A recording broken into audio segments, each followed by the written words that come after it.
Art historians, congratulations! You are all done with week one of our course together. I can't believe how fast that went. My goodness. I hope you all enjoyed your Labor Day, and thank you so much for all your hard work. So this is the first of many weekly summary videos that I would like to record for you all. So I would like to talk about Module 0 and Module 1 and some quizzes. I'd like to give some people some shoutouts from our discussion, and also talk about some notes and reminders and things like that. So I'm gonna try to make these as fun as possible. Put some little memes in here if I can. These are not required to watch, but I would really highly encourage you to, because I do cover quite a bit, and I also might correct some things or just make note of things for future assignments. I'll never ever record anything longer than 10 minutes, but it is kind of important that you watch these if you do get the chance. So please do. All right, so first and foremost, we had Module 0. So this week was a little hefty only because you do kind of have two modules to work through, but this Module 0 stuff is actually for your attendance for our course. So because you complete those, I can mark you as present, and since we're an online modality, this is how it works out. So Module 0, you did a lot of introductory assignments, including your course ethics agreement. You had a practice quiz to make sure Lockdown Browser works well, and then your syllabus quiz. It was really interesting to read all your choices for what you would like to have a cup of coffee or tea with. So thank you for being so honest and some sharing. It was really fun to see the responses for that question. And your video introductions, I've tried to make comments on every single one of them. I do have a lot of students this semester, so if I didn't get the chance to yet, I'm going to try to before the end of the week if I can, but I don't want to get too far behind on my grading for week 2 at this point. Speaking of which, everything for week 1 is and should be graded. Check for comments and see if anything doesn't look right. Just please let me know.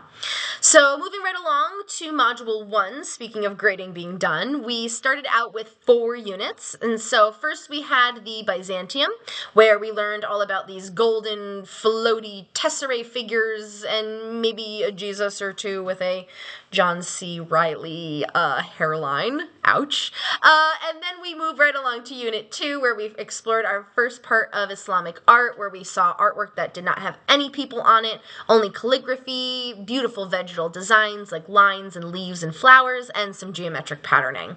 And definitely check the Carpino Corner out for the Quran from the Met that I found. They are stunning texts. They're just quite beautiful.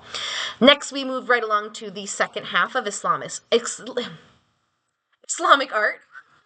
And I like to come up with silly ways to jog my memory of art. If the roofs of those two buildings and packing materials work for you, great. If not, totally fine too. And last but not least, we had Unit 4, Central Eurasia, the Ottoman Empire. I highly recommend Rise of Empires on Netflix. The Ottoman Empire one was really interesting. I have to admit, though, little violent.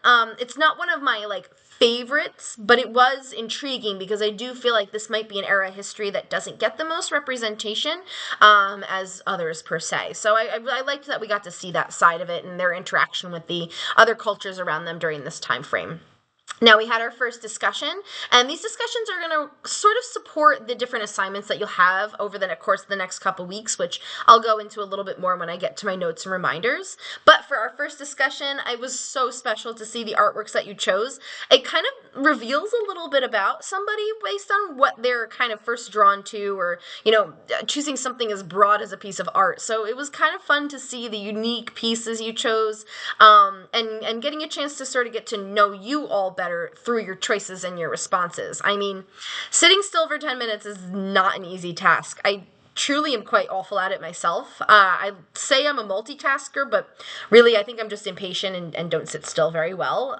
Even if I've, got a TV show on, I'll be painting or drawing or playing a game on my phone or crocheting. And, if I'm listening to a podcast, I'm also, maybe running or working out. I never do just one thing. So the challenge of sitting still and looking at something for that long is quite immense.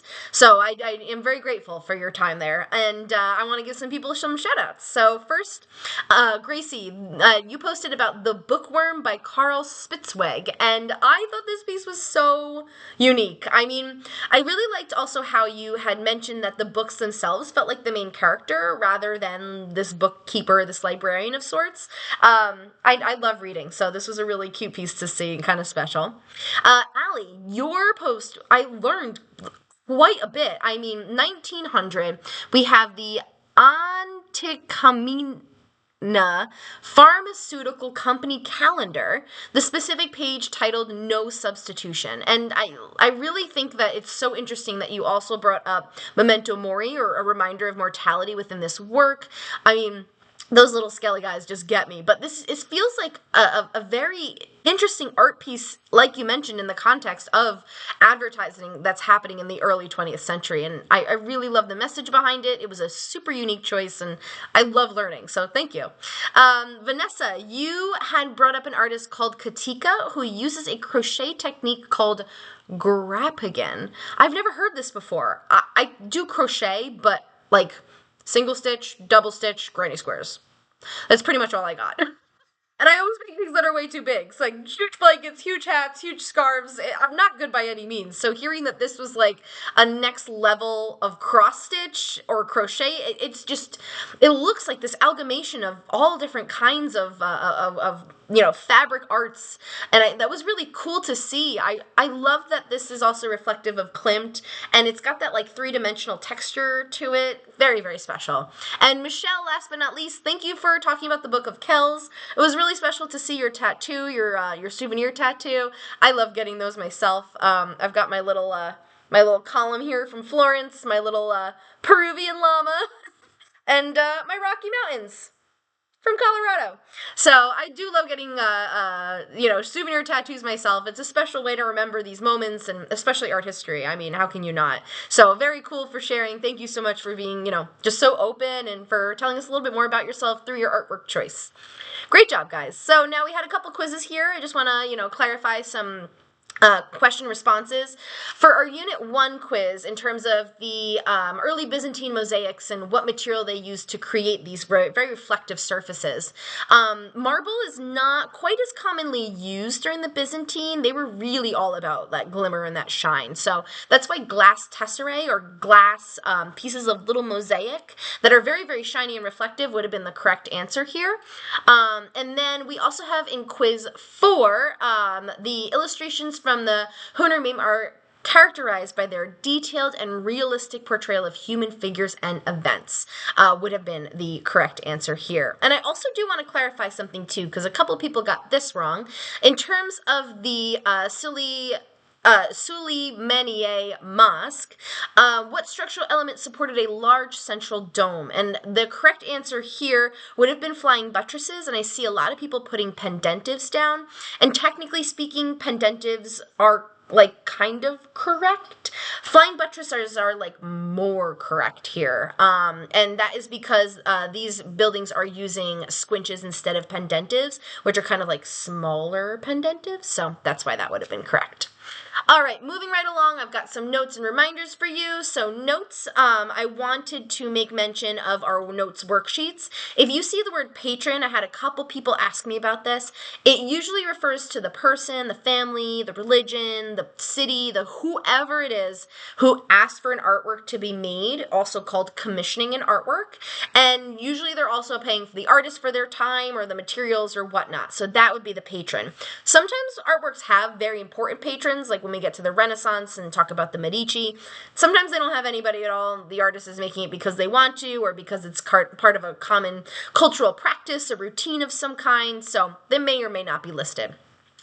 Always take a look at the formal characteristics and the historical context. Those should be really like meaty, larger parts of your notes, so don't slack on that section if you can.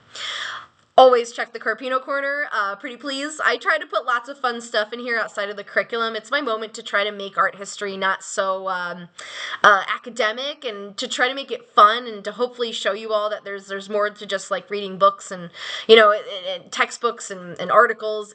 Art history is everywhere, and it's so magical, so I hope you're enjoying learning about it so far. You'll see I had some tech issues in regards to my content introduction videos, but they're always embedded in the unit lessons, so don't forget that. Last but not least, remember you only need to complete one of the 2 options for your unit lesson assignments. If you're not happy with the grade you received on one, you can complete the other. And don't forget about your formal analysis paper due during week 7. I will make that available to you all so you have more information. All right, folks, that wraps up week 1. Let's go ahead and get started with week 2. Thank you so much for your hard work. Bye.